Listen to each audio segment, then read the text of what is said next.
So you want to know how to beat chronic pain? Well, in today's video, series, we're going deep, man. We're going to go deep in the concept of pain science. This is a must watch for anybody who's ever injured themselves or anyone who suffers chronic or continuous pain. We're going to get stuck in right now. All right, guys, if this is your first time rolling with the Unity Tribe and the Sound of Movement podcast, then allow me to introduce us. To my left, I've got Phil White, none other than AKA Dr. Phil. Behind the cam and doing all the mixer, I've got Richard, and outside I got Rad. And believe it or not, Rad is back today. He's not on the show today, but he is back today. He's out there. We've got a lot coming up. We've got a lot of really cool stuff coming on the show. And we're also doing a big reconstruct of the gym floor at the moment. So we're out there sort of designing some stuff. Very exciting, very exciting. Now, Phil's organised. He's got a slide deck and everything for this show. Yep. This is big, and it's a big topic. So how are you feeling, first of all? You said you're a little bit sick today. Yeah, classic. Like you get a long weekend and then just get struck down by an illness. So, but it was good. Meant that I was changing my desk, getting things done, because I'm really excited about all the stuff we're launching here, and a lot of that was the podcast. So if you didn't know, we've got the podcast up and running. I think Rich is even putting the logo up now because we're high tech like that. That's right. Yes, if you go to soundofmovement.com, it will show you how to listen on any platform. So I work really hard to try and get those live up on up on the same day. So if you could subscribe. It sounds really good. I'm going to throw it out there. I've listened to a few of the episodes on my way into work just to see what we sound like. And we're always leveling up and improving. And one of our big goals this year is to level up the video production of this project and turn it into a bit more of a podcasting sort of environment, bit of Joe Rogan style with a table. We'll have across-the-table discussions. We're getting some awesome guests in. And we're going to separate it from the weekly workouts that we do out on the gym floor so that it's more user-friendly to the podcast listeners. And the way we're going to make it exciting is just by getting some really cool people in to join the table. So very excited, and I'm very thankful and grateful for Phil for taking that on as a little side project for himself, as if, starting a new business and treating all of his patients and giving back to you guys, the community. He's like answering questions all day long. As if that wasn't enough work for him, he's decided to take on a big project, which is the podcast. Yeah, and I'm excited to get my own podcast up and running, so this is a bit of like a test project. There's a seriously ulterior agenda and motive here. He's just practicing and rehearsing so that he gets his big one going. But look who's back. Woo! The man. The Rad Star. Hey, everyone. He's actually doing some work today, which is quite amazing. No, that's not true. He's been doing a lot of work behind the scenes, especially for our online tribe, and that's something else that we're really, really working hard behind the scenes to make better. So anyway, look, let's dive into the topic of today's discussion. Now, really, I'm going to be Phil's co-host today because this is the topic that he is an absolute expert in, and I am a bit of a passenger. But I have one really, really important and quite valuable insight, which is that I have experienced a lot of pain in my life. Yeah, well, that's helpful because I think what we're going to be talking about today is, just it's so relevant to bring it back to your own personal experiences, and I'll be, talking about some of my personal experiences that made this sort of stuff really click home for me. On the point of me being an expert about this stuff, like I see myself as definitely a lifelong learner, and I'm trying to, figure it out the best I can, but there are so many people out there, and I'll link you to some videos of some people who live and breathe this stuff who really have some neat little videos if you're interested more. But we'll be, depending on how interested people are in this topic, we can is the slide deck proprietary? It is, isn't it, Macquarie University? We can't make it available to people. Yeah, but it's a pretty simple, just 6 core concepts that I want to go to today, which might challenge your ideas of what is causing your pain. So just to reiterate, I can't give you the slide deck, so don't ask for it because it's supplied by the university, and I'd probably be in breach of some sort of proprietary information. Maybe, but also write it down. It's pretty simple. It's pretty simple. That's right. Yeah. Hello, Kwok. Hello, Jarakichi from New Zealand, and I think Kwok is up in Queensland. Is that right? Australia? I think so, yeah. Kwok, tell us where you're from, where you are. And we have... Jarakichi saying, welcome back, Rad. Welcome back, Rad. WB, that took me a little while to get. Yeah. And we have Bioxide, who is Kumaran, yeah. And I actually spoke to Kumaran on Facebook the other day and promised him that I'd never forget who Bioxy was. Yeah, and I all just these did. aliases. So, Yeah, I was up really late working last night, guys. So please excuse any failed attempt to remember people's names today. My brain is still waking up. Yeah. All right. Should we get into it? Let's get into it. I think to start off with, I just really want to talk about the massive problem that is pain and especially chronic pain, because I was looking I was going back over some of the lectures we had from uni and a few of the talks, and it was talking about like the burden on the healthcare system. And so in America, the amount of money that goes into pain is more than cancer, cardiovascular disease, and diabetes combined. Yeah. So like huge. they're the biggest like diseases that are like an absolute epidemic on the whole nation of America and all the countries around the world. Like they're the big ones. Yeah. And then pain just trumps all three of them combined. So it was like $600 billion a year goes into like chronic pain management in the US. And then like the thing, that's what, like, sure, that's a lot of money. But then you think about how poor the outcomes are. Yeah. Like they've got this fucking epidemic. Sorry about the swearing, but I get really worked up about this sort of stuff. Yeah. But like you have a chronic pain epidemic where people are on, get addicted to opioids, and then like so many people's lives are falling apart because of these, addictive medications. And so you think like they've put $600 million into this, and then they've got arguably $600 billion with a B. It's an extra zero. Yeah, and then they've got like a terrible outcome from it, and it's just such a massive problem. And the only way that people are going to, get out of this huge issue is if people understand pain better and can take control themselves. And part of that is going to be the medical community getting up to date with the latest pain science, because there's... So who's at fault? I mean, I know I don't want to point the finger, but who's at fault here? Is it doctors just overprescribing pain medication, or is it... Yeah, when you think about fault, like I definitely am apprehensive to put the fault on doctors, because, like people are working from what they know, and I think people have people in healthcare generally have patients' best interests at heart, and I really believe that.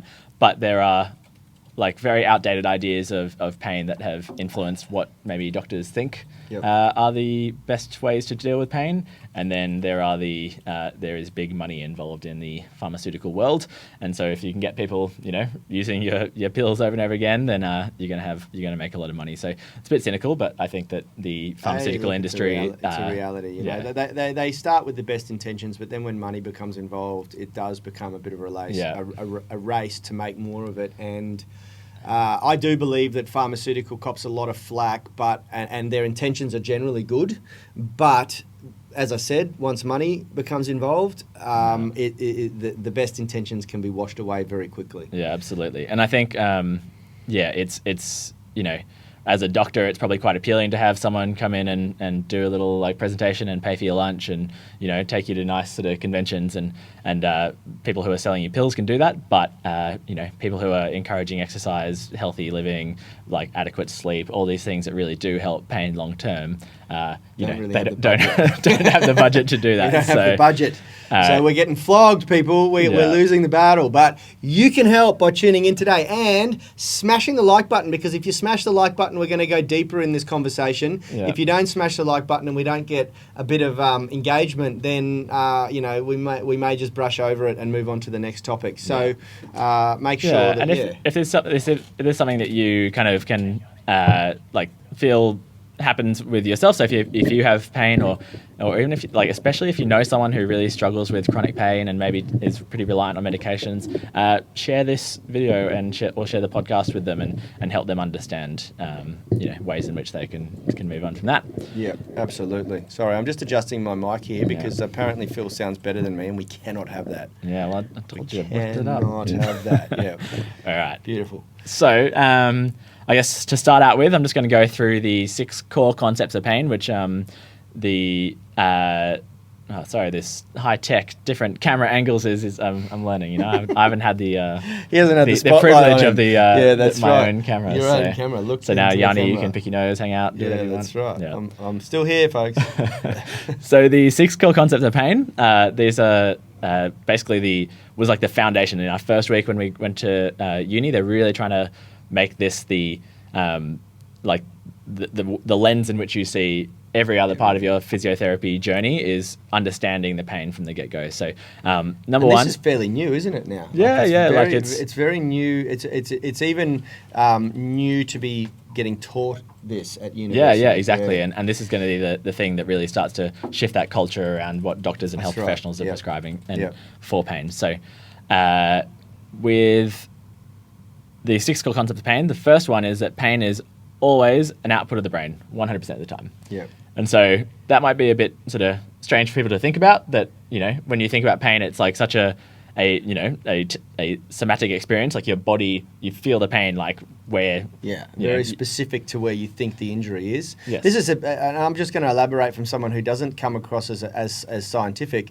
This was a big breakthrough for me in my understanding of pain when Phil explained this to me, because I used to say, you've got pain receptors in your tissue that feed information back to the central nervous system and the brain, and that's incorrect. It's not right. Yeah. And I don't know where I formed that notion, and I think there is a notion generally that that's what's occurring. 100%. That's like the old school, thinking was that, you activate your pain receptors, and then, the more you activate them, the more pain you feel. Yeah, and I think that's right. like, it makes a lot of sense to think about it like that way, because, it's obvious. It just seems very logical, but with the body, there's kind of really interesting things at play here. And so to go a bit further into that, so just very quickly. So if I pinch myself here and I go to a level where I experience pain more than discomfort, what's actually happening? My brain is going, okay, that's not cool.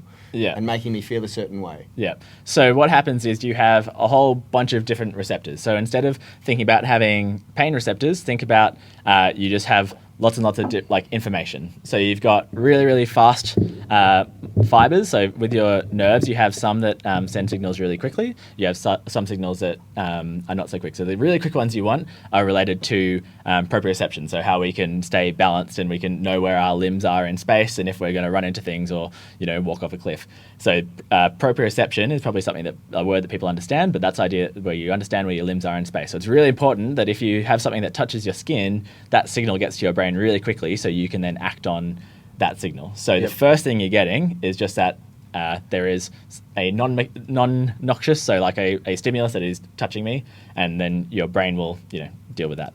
The next sort of things, you also have receptors that are related to pressure and temperature. And then the thing that people get confused with pain receptors is your nociceptors. Yep. So nociceptors, they are the things that basically can sense damage in that area. Yep. So when they sense that damage, then they have a fairly there's two different types of, I won't get too deep into it. Basically, it sends brain information up to your brain being like, hey, something has happened here. Yeah, there's damage occurring. Yeah, exactly. So just to be really clear there, they're not saying, hey, this hurts. They're saying there is damage. Yeah. Okay. So you have these peripheral nerves. So with you pinching your hand here, they're going to have whatever nerves that are dealing with this particular part are going to be connected to your spinal cord. So that nerve signal will run up through your arm, up to your neck. So around your neck region, it'll enter the spinal cord. Yep. So then at your spinal cord area, you have basically your spinal cord then modulates that signal. So depending on your kind of physiological state, so whether or not you are, have like a lot of adrenaline around, if you're in sort of fight or flight mode, you might sort of downplay that, being like, hey, it doesn't matter, I'm getting pinched here, I'm running away from a lion. Yeah. So at the spinal cord level, that signal may get just turned way down. So that's why you can, if you're all excited and you're, in that sort of really heightened state and you're sprinting through a bush and you're getting like sticks whack you in the face you don't even realize, or something like that, that kind of idea, because your spinal cord level, you're in that really heightened state. So things are just being like, okay, we're turning everything down here just so that we can get on with what we're trying to do. A good example, I think, is like, if you've ever watched Tour de France, I'm quite fascinated with Tour de France because it's just such an elite level of sport. And you'll see guys take like a really serious fall and break a collarbone, and they'll get up and keep riding if the bike is okay, and they got so much adrenaline going because of the accident and because of the race, and they're in this like intense focus mode. And then you see them finish a leg. They might ride like kilometers and kilometers, miles and miles and miles, and then at the end they collapse and experience the can't pain, move. and Yeah. can't move, and they have Yeah. to get rushed to hospital because they've snapped their collarbone and whatever And else. so just to be really precise here, what I'm talking about is the physiological presence of this like adrenaline, so this chemical change in your body. That's what's happening at the spinal cord level. Yep. So then so other things that can influence that is inflammation and all sorts of other stuff. But just to kind of go on that same example you've got, so that when they've had the crash in the Tour de France, they probably got that chemical change in their body with the adrenaline. Yep. But then you have the signal that's been modulated at the spinal cord level. It goes up through your spine and gets into your brain. And so within the brain, you then have your thoughts, moods, beliefs, context, all of those factors then influence how much sort of descending, so from the top down, like your brain is now modulating how much pain you're experiencing. So for people in that example of the Tour de France, like they have their context is that they're thinking about, hey, this is a race that I've dreamed about being in my whole life. Like I've trained, I've put so much into this. So all of that sort of context, and then their emotions around it, they're probably pretty emotionally charged by the experience, and basically all of those things will have a modulatory effect on that pain experience. Whereas if to kind of flip it and to be in someone who's maybe in a more sensitized state, who if they have a noxious stimulus or a heat stimulus or something like that, and they're in a sensitized state, maybe they haven't had much sleep, maybe they've kind of got chronic inflammation from having a fairly poor diet, then if you do that pinching thing, and you might have experienced this if you've had the flu, where you put on clothes and even just like the pressure of like the clothing on absolutely. you, like so that kind of level of sensitization, it goes up through your those same signals, they get to your spinal cord level, and then they get amplified, and then you go up into your brain, where you're maybe feeling a bit sorry for yourself. You maybe in this feeling like, oh, I can't be, like, I really want to be doing the things, like I have a lot to get done, I'm really stressed now, I'm not going to be able to go to work, so maybe I won't get paid. All of these things have now just turned up your experience and amplified your pain even more. So it gets to that point where things that really wouldn't otherwise be painful are suddenly excruciating. So there's a few different terms for that. So there's hyperalgesia, which is basically if you have a noxious stimulus, so something that is actually causing damage. If you feel a increase in pain from a noxious stimulus, so like if you were to pinch yourself and like regularly that would kind of hurt, but if you did it and it really hurt, then that's kind of hyperalgesia, which people might have experienced before. But then allodynia is what I was talking about with the t-shirt example of when you have the flu and you're just like, everything hurts. Even things that would otherwise definitely, you don't notice your t-shirt a lot of the time, because all of those signals of contact and pressure that are the fabric on your skin, they get to your spinal cord and they don't even get past there because they just get turned right down. So at this time, all those signals are always happening and they're just getting turned up to 11.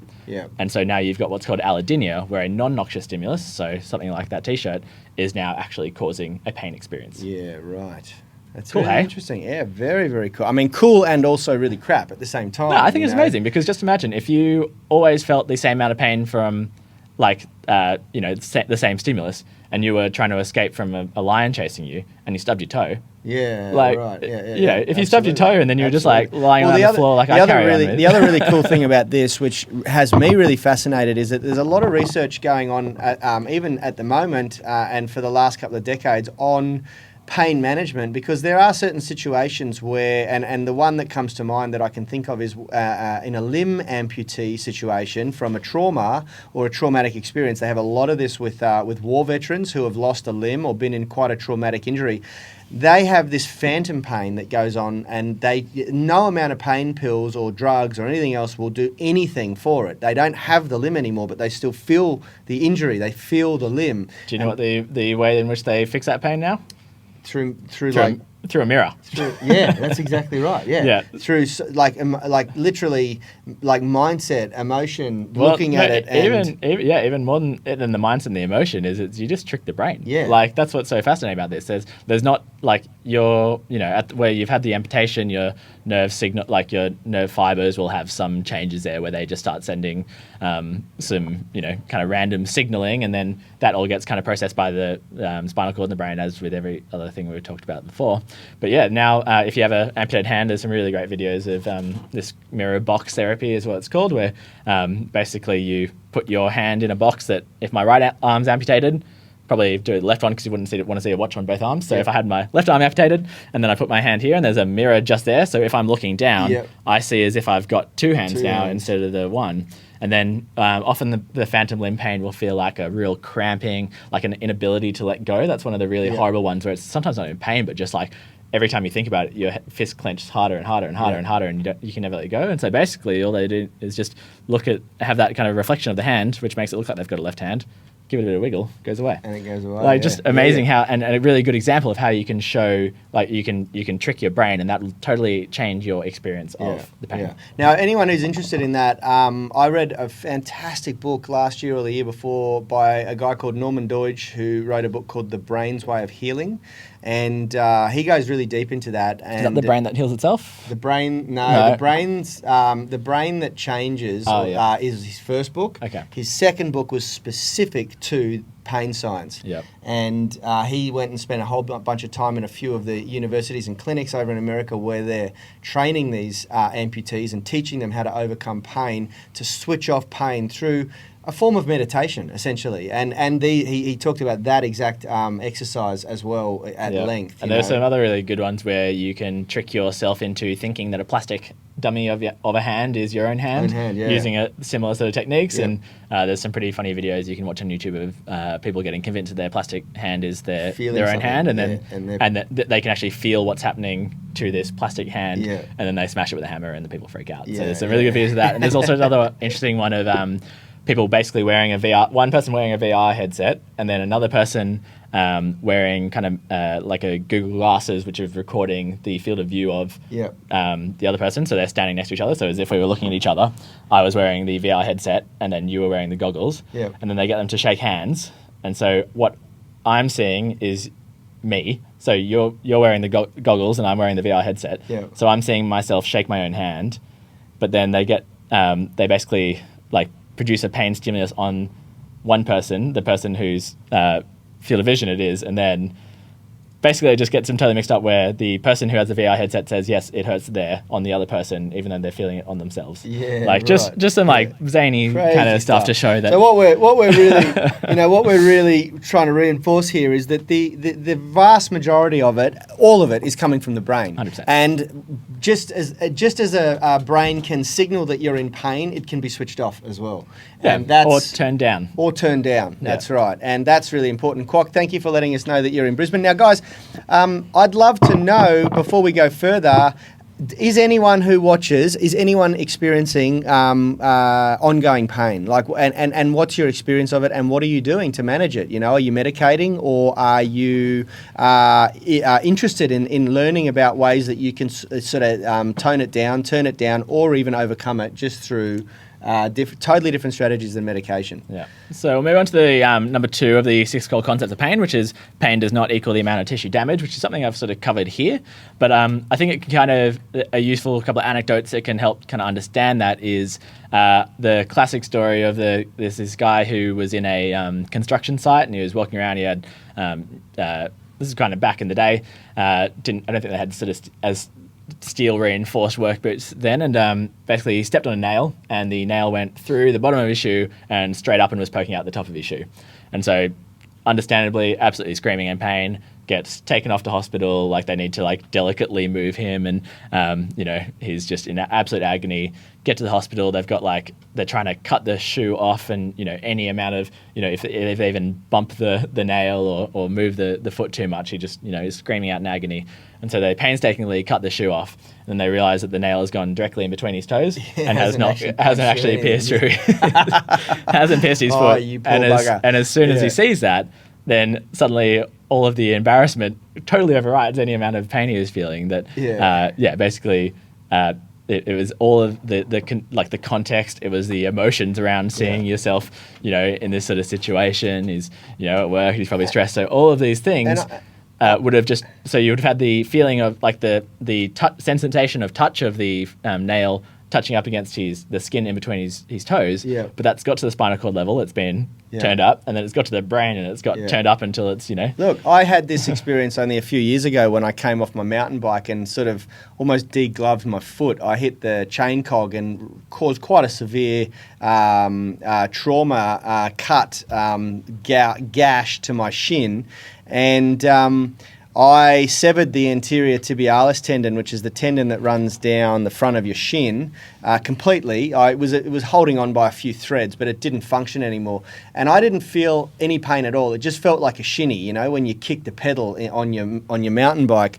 And I went to take a step to pick my bike up, and my foot gave out and I fell over. And then it wasn't until I looked down and saw this gaping gash in the front of my shin and all of the tissues and the nerves and everything exposed, did I go, oh, wow, that's quite painful. Like, I honestly didn't feel a thing. Yeah. And other than the concept of a shinny, which we've all done many a time on a BMX bike. And that's exactly right, because you've got the context of, like, when you're mountain biking, you've kind of got this, like, heightened sort of fight-or-flight state. You've got the kind of context of, like, hey, this is kind of a fun but a bit dangerous sort of thing. Yeah. And then when you actually get the, hit your shin against the pedal, it's like, oh, I've done this before. Your body has been in this context before. Your brain's like, hey, this is cool. We've had this before. It hurt really badly, but then we moved on and we were totally fine. Don't worry about your shin's fine. So that's like the subconscious thing that your brain's telling yourself. And so your level of danger, because if we think about pain as perceived threat, so your perceived threat is the experience of your pain. And so your brain's like, hey, all good. And that signal is getting kind of turned down. But then when you look at your leg and you see hey, whoa. Like the biggest gash that I've ever had to my body, you can and opened up so you can see everything. You asked Rad, he disliked it. I was like, tell me how bad it is. And he's like, man, I don't want to look at that. That's gross. Yeah. So now your perceived threat is rightfully so, has just gone through the roof. And now your pain will have that kind of context and that sort of amplification around it. That's right. And apparently in the book, The Brain's Way of Healing, Norman Deutsch points out that you've got like scales of pain from 1 to 10, and the way they describe it is 10 is like getting, imagine getting dropped into a boiling vial of hot oil. That would be like just send it off the Richter scale. Apparently, when you hit a pain level of 10 on the pain meter, it shuts off. And your brain shuts off because it's too much for the body to comprehend and cope with. And that's what sort of triggered them to want to go down this path of, okay, well, if the brain can shut it off at that level, why can't we shut it off at a 1, 2, 3, 4, or 5? Yeah, right. We should be able to train the brain to do that, And so, that's apparently what initiated the extensive research that they're doing now. Can't remember the clinics and universities, but you can get that book and look it up, or you can Google it. It's really interesting. Let's go to number 3. Just on that second point, I just want to have a really clear example, which is just so common and I see in the clinic all the time, for the pain does not equal the amount of tissue damage, is when you think about knee osteoarthritis. Yep. So there's some really kind of cool studies showing where they x-ray like a whole population of people over the age of 60, and basically they, like on those x-rays, you can see some people who have like definite joint narrowing where they've had a lot of the cartilage is no longer sort of looking pretty like it did back in, when the person was younger. And then you'll have some people who are like, there's basically that kind of bone on bone thing that people love to talk about. And then other people who have, what would otherwise look like a pretty normal joint space with a normal amount of cartilage. And then they like get the pain scales from each of these people, and it's really interesting that there is no correlation between the amount of, like the conventional damage you'd see and the amount of pain they're experiencing. So I found that really fascinating, and I think you can tie it into the same topic, is that I think it was last year or a few years ago, they did a study on Olympic athletes who had qualified for the Olympics to see what sort of spinal damage they had. And they found that it was the vast majority of Olympic level athletes had quite what would be considered quite severe degenerative damage to their spines, disc bulges, all sorts of different stuff, and stuff that a lot of people would go to a physio therapist or a chiropractor complaining about, and none of these athletes had experienced any discomfort whatsoever in the spine. Yep. You know, and we all have this huge freak out about like, oh, you've been diagnosed with a disc bulge, it's like life over. Yeah. But these athletes, like all of them, I think it was like a whopping amount, like 67% of them had some form of a severe disc bulge. It's the same with like patellar tendinopathy. Like basically, if an athlete doesn't have it, it's a sign that they're not an athlete. Like basically, that's like right. that is your body's way of like adapting to this force over time. And if you are still able to maintain, you know, your activity, then it's just that's the body is adapted to do that, and there's like no issue. It's kind of like, you know, people are thinking about it more like you have wrinkles because you've been out in the sun a bit. Your body has just adapted with it, and sure, you know, like it doesn't look as pretty, but like it's if you're not experiencing issues from it, then it's not a problem. So really interesting. So yeah, with the I think people can probably appreciate that. Yeah, with someone who's got arthritis, they've often got a whole lot of other stuff going on. So they've usually got arthritis because they've been inactive for a long period of time.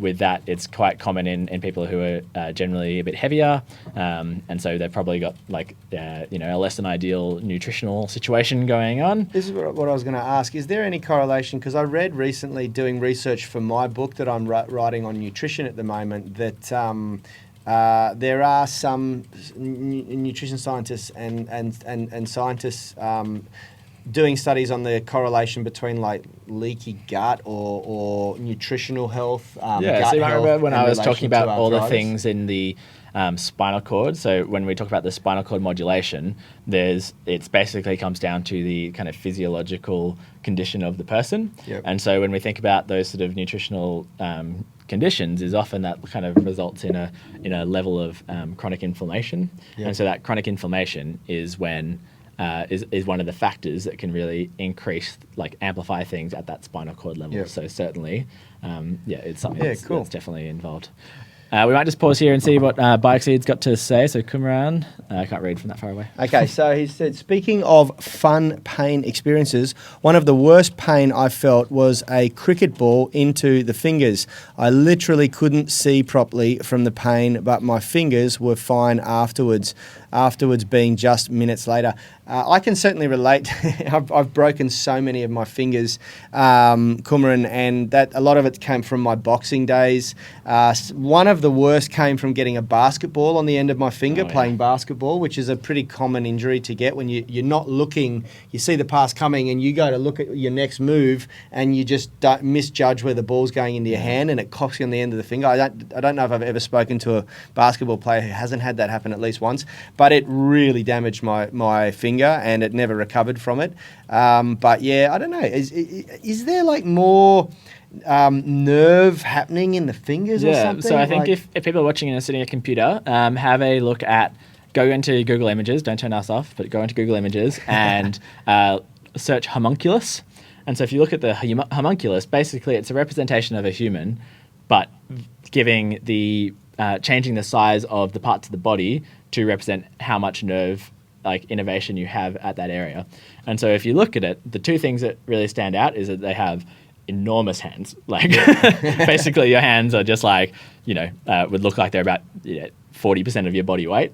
And then your lips are really big, and then everything else is kind of shrunken away, really. And so, your hands have the just so much more innovation because you've got to be able to discriminate against things that you're interacting with, and so much of what we interact with is either from our hands or with our mouth. So when you're ingesting things, you want to know if it's going to be something that's likely to cause you, kill you. If it's really hot or if it's spiky or all these things that could do internal damage. And also we want taste to kind of give us information about that food as well. But with our hands, we've got to be able to, manipulate objects in front of us, have these fine motor skills. It's what's allowed humans to, be so effective with tools and advanced our sort of, our species over time. So our hands are just incredibly well sensitized. And one thing that the 2-point discrimination is a little test you can do where basically you get 2 little pinpricks and you see how close together you can discriminate 2 distinct pinpricks.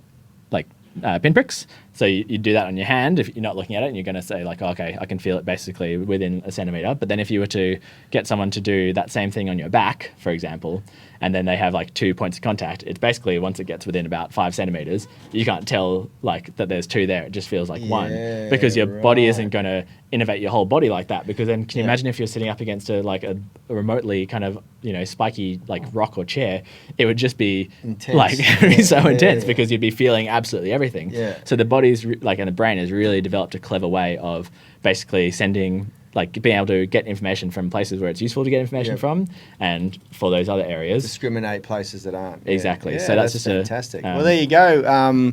Whenever something happens to your hands, or if you get like punched in the face, like you'll feel it if it hits you in the lips. Like anything around your mouth, you burn your foot. Like possibly one of the most painful things that I've ever experienced is smashing my thum with a hammer so badly that I split the bone, and I was breaking blocks. Yeah, I was breaking blocks working as a bricklayer, and you have to hit them with a sharp object that splits the brick, and you're hitting it with a mallet hammer. And I just stupidly wasn't concentrating and had my thumb on top and hit it at full force. And it was horrendous. So maybe if you're watching live or you're watching after the fact, maybe just put in the comments the thing that has caused you the most physical pain ever, and then have a look through the list, and we'll press like on the the worst sounding one to get a bit of a tally of like. I wonder if anyone's going to say my ex-boyfriend or girlfriend. Yeah, that's why I did say physical pain. So we'll do chuck it down there. It'll be interesting to do it, and then we can maybe talk about some of those experiences. If people do want to hear more about this over the coming week, absolutely, we can talk about some of those examples of how your brain's probably dealing with those pain experiences. Yeah. So we'll keep moving. 10 minutes more on this show. So where are we? We're on number 3. Through 2. That's all right. But we'll keep going. With number 3, like a lot of these we've talked about already in these examples. So number 3 is that pain is influenced by multiple factors such as thoughts, activities, sleep, mood, and stress. So it's exactly as I've talked about before. That's deep. Let that resonate for a little bit, folks. So again, thinking about taking that Panadol tablet, when you're taking that Panadol tablet, it doesn't change any of your thoughts, activities, sleep, mood, or stress. It may change your thoughts slightly, which is why the placebo is so powerful, is that you've taken something that your doctor or the culture has said is something that's really helpful to get rid of this pain. So maybe your thoughts are really amplifying the effect of that paracetamol you're taking, or the anti-inflammatories or whatever you're taking, and that's why a sugar pill could probably be about as effective a lot of the time as paracetamol, because the thoughts around what you're doing for yourself is so powerful. And you can probably correct me here if I'm wrong, but when a pharmaceutical company is releasing a new drug or a new medication, they generally have to go up against placebo to prove that it's to get it approved by the medical board.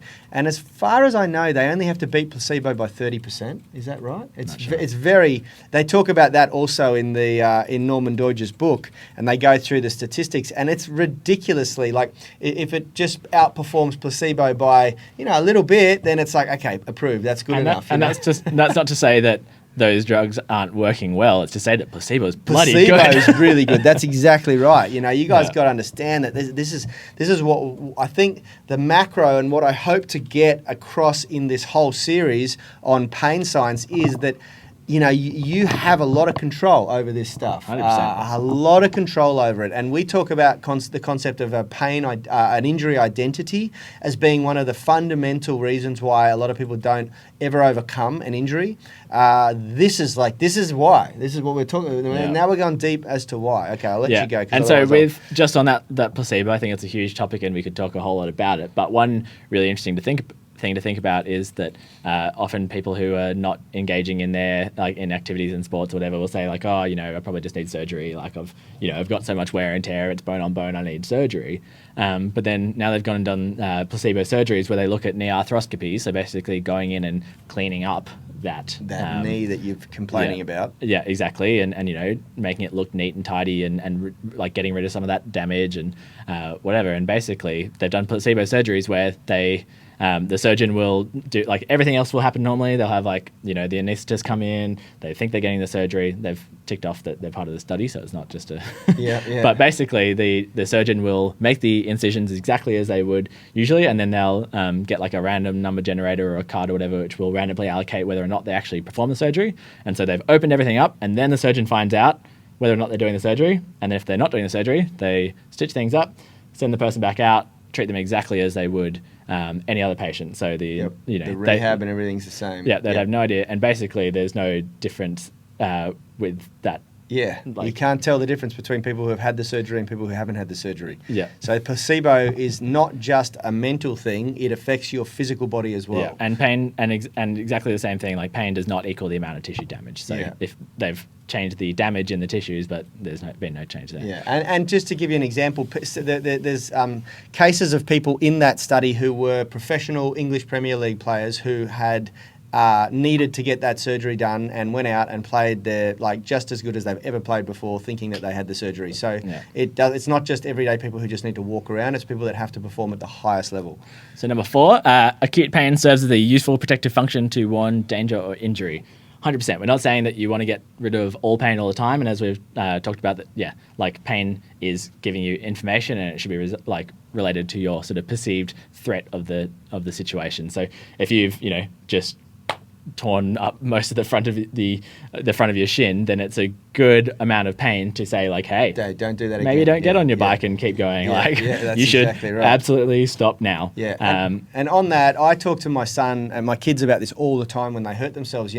Pain serves a very, very important purpose, and they've even done sort of research on certain people are born without the mechanism to experience pain. They don't last long. The majority of them die before they're 5 years old.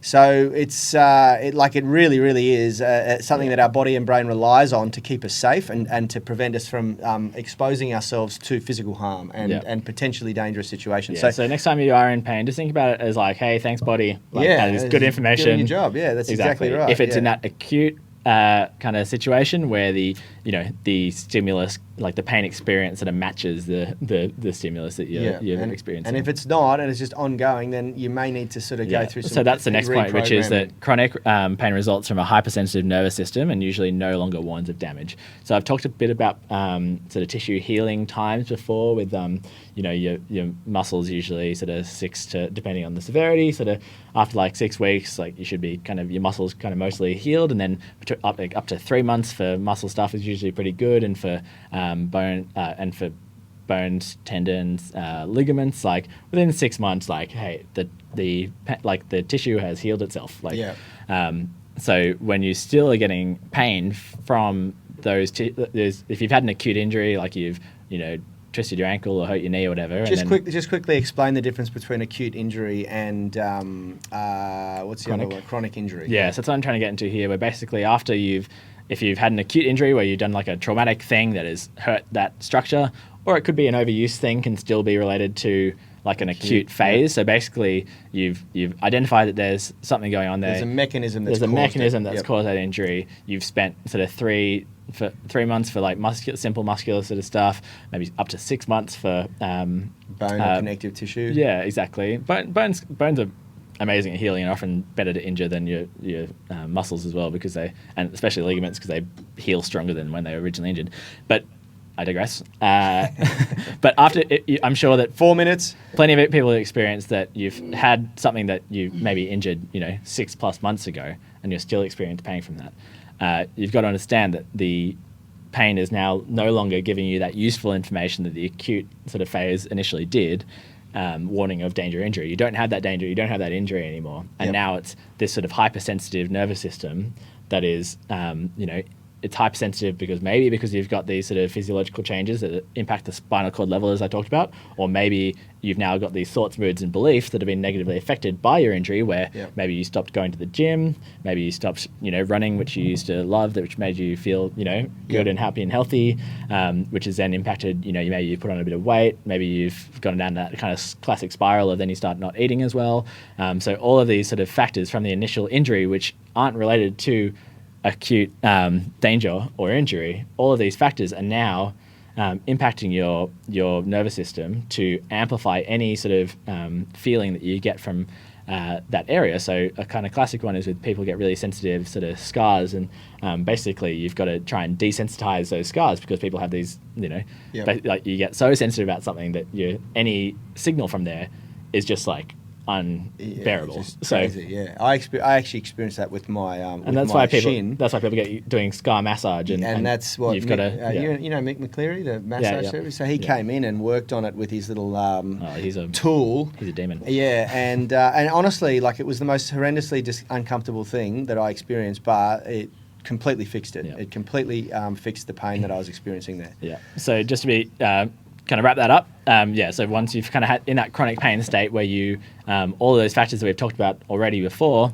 are now amplifying any signal you get from there, and then it feels like you've still got this injury, but it's like when you think about how tissue healing works, there's, everything sort of should be okay and working there. And you've got to remember that with any part of your body, you've got capacity, so basically how much load you can handle. And if you've been injured and then you've spent loads of time not training, not being on your feet, not using that body part, your capacity is suddenly decreased massively. So if you try and just put the same load that you used to while you now have this lower capacity, basically you're not going to be as strong. And so then you have those kind of signals being coming up from your body that you're then hypersensitive about, that then become pain. So I guess that's a little bit convoluted, but basically chronic pain issues really come from this whole raft of things that we've been talking about. And they can be dealt with through the right sort of programming. Which is number 6. Well done, Yani. Is many treatments can help turn down a hypersensitive nervous system, reduce pain, and improve quality of life. Yeah, and that's super important to understand, guys, because that ties in with what we're talking about here on a macro level, overcoming that injury identity and being really proactive about the way that you do it. Sort of relinquishing your need or reliance of medication and pain pills, and having a proactive approach to overcoming and managing your pain. I wouldn't even say managing your pain. I think it's more overcoming your pain. Yeah, and letting go of it. Letting go of it. Perfect. Exactly. You know, and you need. My final thought, because we're going to bring this in for a landing. We're continuing this discussion tomorrow and throughout this week because there's a lot that we can talk about, and I'm sure we're going to get some good questions in.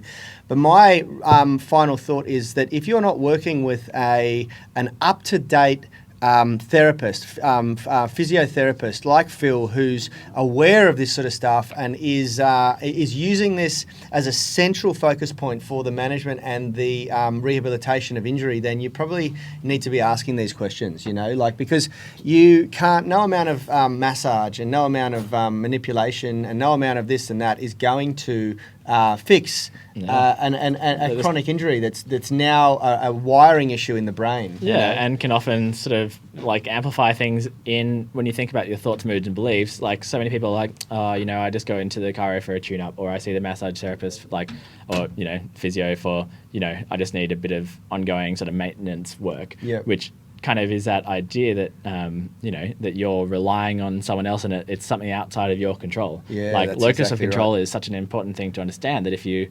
then you get to that sort of 3-month mark and you're like, oh, I'm due for my tune-up, then suddenly you've got this sort of part of your brain that's like, there's something not right with me, I need to get it fixed, when really, and that's going to amplify and increase any sort of stimulus that you're getting. Yeah. So now, look, I'll just say on that note, I am a glutton for therapy. I love it, and I call it spinal masturbation. I go to, I have a good friend who's an amazing chiropractor, and I genuinely love the feeling of going to a chiro and coming out and feeling really great. And I have a massage with Phil every week, and I get him to even adjust my spine. Thoracic. Just thoracic spine, yeah. And I even get, I have my girlfriend who's like 40 kilos, my fiance, Kalisha, walk on my back all the time, and I love it. I think it feels amazing. And so I'm not, we don't want to, but I guess if you anything. No, exactly. Like, it's just to understand, when your mindset around it. So basically, that's exactly your right. mindset. It's okay to do it as masturbation, but it's not okay to do it if you think that it's solving your problems. And it's just that kind of awareness around am I getting this because I want this, or am I getting this because I need this? Yeah, that's exactly right. So exactly right. And maybe it's appropriate to have some hands-on therapy for a little while to help you get through that initial phase. But if there's no kind of plan for how you're then going to be able to self-manage, that's when I see it becoming really problematic. Yeah, absolutely. Okay, guys, thank you very much for joining us. Jerikichi, Bioxide, Quok, and I think that's it, who commented. If you did like what you heard, please do flip the screen if you're watching on a smart device and hit that little like button. If you're watching it on television, then go to your computer and hit that little like button. If you're watching it on a computer, don't be lazy, hit that little like button. And if you dislike anything that we do, double tap the dislike button. We are going to continue this discussion tomorrow. Yeah, if people are interested, like I'd really like to, know if, this is all too much and if anything's unclear, like if you want me to sort of simplify Elaborate it more or go deeper into it, Yep. like it's super interesting. That's exactly right. Oh, look, I want to continue on this discussion because I'm learning from it as well, and I'm sure there are people out there that are. Yeah. So we're going to hit this up again tomorrow, and off the back of this, we're going to finally do our series on tendinitis. Tendinopathy. Sorry. I get that wrong every time. It's Tendinopathy. And more precisely, and we're going to really, really focus on strategies to manage elbow or forearm tendinopathy, which I'm super excited about because I know a lot of you have been waiting for this. So if you yourself or anyone who's kind of got these chronic issues with pain and, they're always coming up with reasons why they can't get into training related to pain, or if you know someone who's just, so reliant on pain medication, please share either the video or the podcast with them and just give them that, you're helping them. Absolutely. And that's what we're trying to do here. We want to help people. Yeah, absolutely. So. All right, guys. Well, we're going to bring this in for a landing. Richie's got to go teach a class. We've got a big tribe of people out there. I think Rad might be helping out with it. And in the meantime, keep training no matter what. Motion is lotion. That's from Phil directly. And it's super important that you guys keep your bodies moving. Until tomorrow, we'll see you soon. Health is about performance, not just body image. You better be willing to accept what you're going to have to do to get there. We'll start focusing on movement goals, strength goals, flexibility goals. When you nail that skill, it's there forever. The body image goal doesn't get you that It's far. the consistency and frequency that's going to get you there. It's not the intensity. There's no shortcuts to mastery and movement. Destination doesn't change overnight, but your direction will. The gym is not the place to beat up the body that you hate. It's the place to build the body that you love. We are the gym that teaches people how to move instead of just exercise because we believe that health is about performance, not just body image.